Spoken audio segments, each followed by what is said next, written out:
ImObserver va donc nous permettre d'analyser très finement le tissu économique, le tissu commercial avec vitrine de nos centres-villes.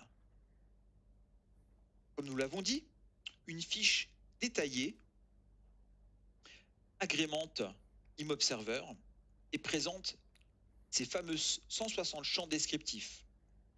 Au départ, un certain nombre d'indications qui proviennent de bases génériques, comme la base Sirène par exemple, mais également, très rapidement, des informations qui proviennent de cette fameuse enquête terrain, où on va voir les items concernant les surfaces du local, le bail, le loyer, le foncier, des informations donc sur la location, le loyer mensuel, la valeur locative, des informations sur les commodités et les équipements, accès aux personnes à mobilité réduite, présence de terrasse, le type de déchets, la distance au conteneur, etc. Un item sur les extérieurs et les travaux, sur la qualité architecturale, la qualité de la façade, les travaux en façade, puis les informations sur le commerçant, les coordonnées du commerçant, les informations sur le propriétaire et ses coordonnées. Tout cela peut ensuite se décliner afin d'être requêté très facilement. Mettons-nous quelques instants à la place du manager de centre-ville qui souhaiterait rechercher certains types de commerce, certains types de locaux. Par exemple, des surfaces.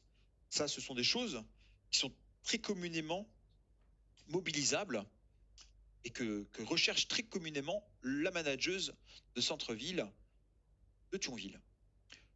Si je choisis l'angle surface du local, eh bien à ce moment-là, la fiche d'identité est simplifiée et ne présente que les items concernant les surfaces du local.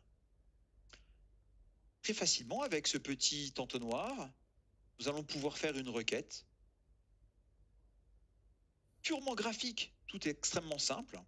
Et par exemple, si je cherche un local, une surface comprise entre 0 et 100 mètres carrés, je tape 100 et vous voyez qu'au fur et à mesure, de proche en proche, la requête restreint l'affichage de mes cellules commerciales.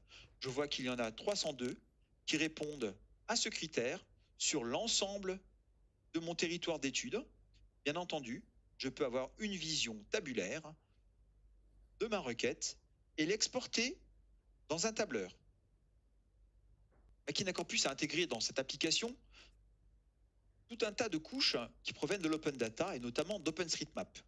Et donc, on va avoir du contexte géographique fin qui vont pouvoir étendre les capacités d'analyse de notre outil. À ce stade, on est dans l'affichage de ces couches, comme par exemple les arrêts de bus, les lignes de bus, les parkings vélos, les pistes cyclables, les parkings voitures.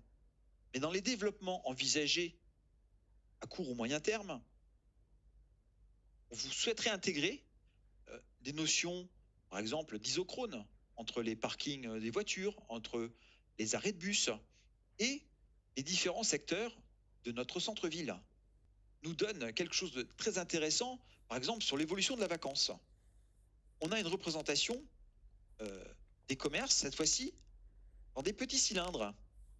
Et donc, si je regarde ces fameux cylindres, le socle de mon cylindre, ben c'est le premier millésime, c'est le T0 de 2017, l'enquête de la CCI 57, l'étage intermédiaire et l'enquête Aguram de 2019, et l'étage supérieur, c'est l'enquête de 2020, à l'issue du premier confinement. Là, plus besoin de grands discours.